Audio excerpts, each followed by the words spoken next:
What's up, everybody? It is the Goal60 here on Wednesday of week 1 for 2018 college football. We're finally here. The season's about to get started. Now, this previous weekend, we did have a few of the smaller schools going, but this coming up weekend is the traditional week 1 Labor Day kickoff. Now, I've picked out a few games here that I'm going to talk about, how I think the outcome will be, and how I think it'll go against the spread.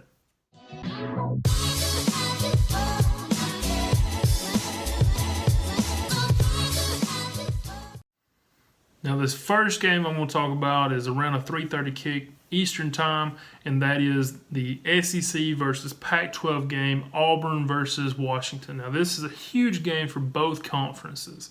And in this game, we get to find out on all these week 1 matchups really what everybody has. Now, so a lot of these teams, play a cupcake to start out with. They want to get in rhythm and such, but then you get these big games like this. And if you watched any of my stuff last year, you know that I only focus on Power 5 versus Power 5 games. I don't touch any of the, the traditional or the cupcake games that usually you see a lot of these teams start out with.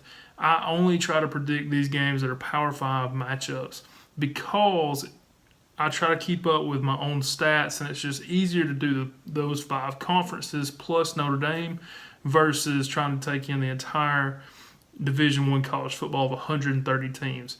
I can focus in on these, and I just feel like it gives me a better shot at getting some of these right, hopefully more than not. But either way, let's jump right in on Auburn and Washington. So right now, currently the line is Auburn minus 2.5, and the over-under is around 48. Now, I know that both of these teams have really good defenses, and generally early in the season, your defenses are what comes out to play first. But I'm going to be a contrarian on this one. I have projected stats of Washington having around 145 yards rushing, 200 yards passing. I also have Auburn having around 160 yards rushing and 200 yards passing. So as you can see, I've got it as a very close game so far. Now, as far as returning starters, both these teams are very similar in the fact that they have 8 starters for for Washington on offense, including their quarterback and that stud of a running back, Myles Gaskin, plus 9 defensive players coming back. Auburn has 6 offensive starters coming back and 7 on defense. Now, that offensive line for Auburn is still a question mark. We'll have to see how they adjust to that and how that group comes out and plays early in this game. Now, just like the game stats that I keep up with for each team, I also keep up with my own against the spread stats, and I have different groupings that I put as far as point spread stats, and I've been doing this since 2010 as far as keeping up with these. And one of the things that jumped out to me as far as concerns this game is that since 2010, SEC away favorites, and I do count Auburn as an away favorite because it's not at Jordan-Hare, of 0 to 4 points in the first 5 weeks of the season are 15-10. So that is good enough for 60%, which does give them a little bit of an edge there as far as trends go, but overall nothing too, dramatic there. Now, when I set my line, I actually set Auburn as -2, which is right there on top of what the posted number is of 2.5. But I set mine at a scoring between the two teams at 59. So as you can tell, over that 48. This is where I think the play is.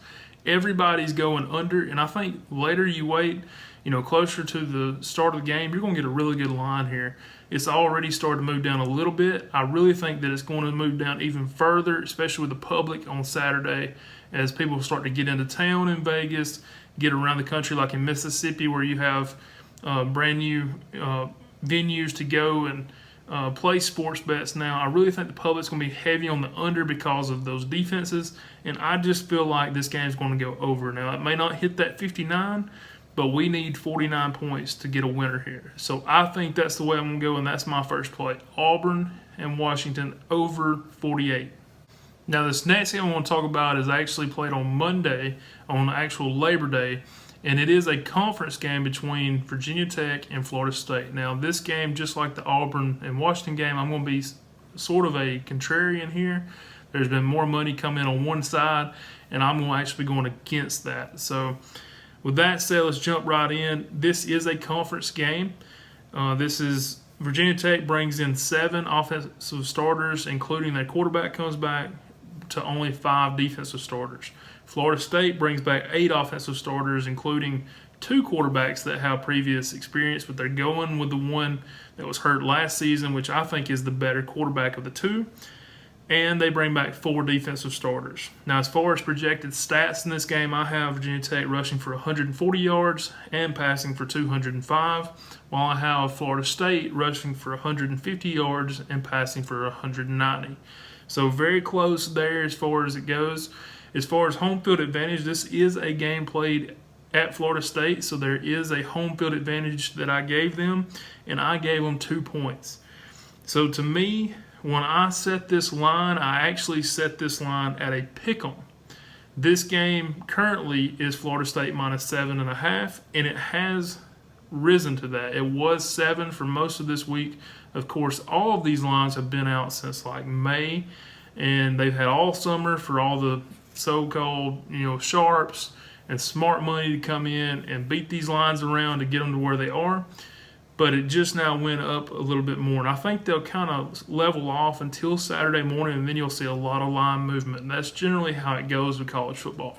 They generally get a lot of movement early in the week on Sunday evening when they're released, and then they kind of level off until around Friday night or early Saturday morning. Also, like I said, I had my line set at a pick'em.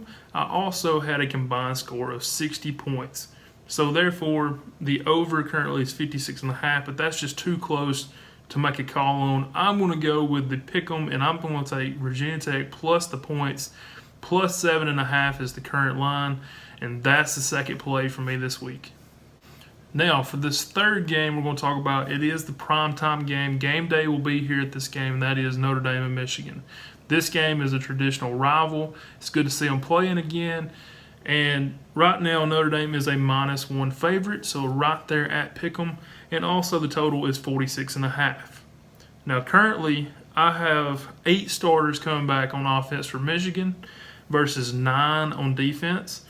And for Notre Dame, I have 6 starters, including their quarterback, coming back on offense, plus 9 on defense. So both of these teams bring back a ton of defensive players. I think, and if you watch the preseason videos that I made on each conference division, I think that this defense for Michigan is stout and it's loaded. They have a heck of a defensive coordinator, and I think it's going to carry them a long way this year. As far as projected stats, I have Michigan rushing between around 155 yards while passing around 200 yards, with Shea Patterson being the new starter. I have Notre Dame rushing and passing for around 150 yards for both. This gives the edge to Michigan, but now being on the road, there is a substantial home field advantage here. In my opinion, at Notre Dame, I gave them 2.5 points. And generally, I don't go above 3 on home field advantage. I try to go between 1 and 3, so 2.5 is very good. And it being opening weekend, that's only going to help them even more. As far as current or recent trends, Michigan is 4-1 their last 5 openers against the spread, and also in those against the spread stats that I mentioned earlier that I keep, I noticed that Big Ten away dogs of 0 to 4 points are 12-3. That's good enough for 80% since 2010. With all that said, I set my line at Michigan -2 and also over-under of 58. Now, this is good enough for me. It's not quite the gap that I would like to have on a side, but something about this game and this team, I just really believe in Michigan this year for some reason. I guess I'm drinking the Kool-Aid, and I'm going with Michigan +1 as the third and final play for this week. Next up, that's the 3 plays that we're going to use this week. But also last year had a lot of fun doing this and actually had some success, and that was coming up with a big underdog, somewhere around 10-point underdog, something like that, and taking them on the money line.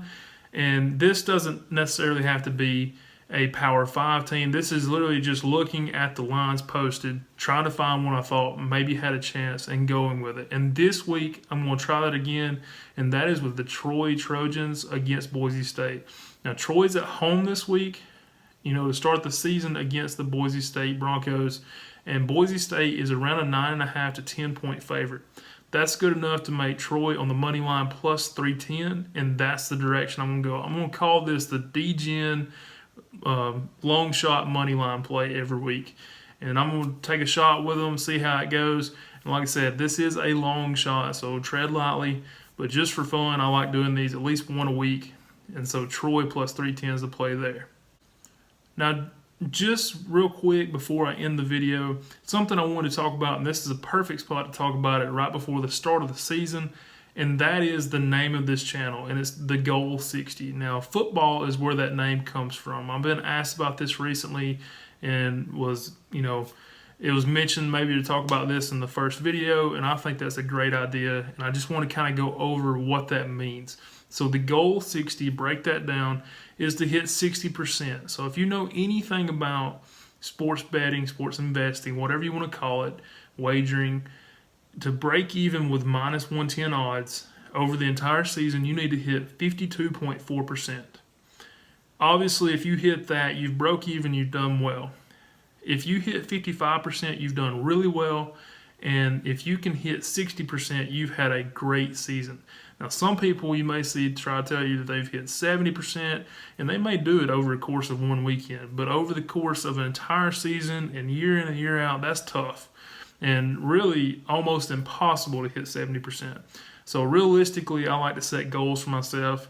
And when I was thinking about a name for this channel and what I want to do, I knew that 60% was something that was possible, but is a pretty high goal to reach.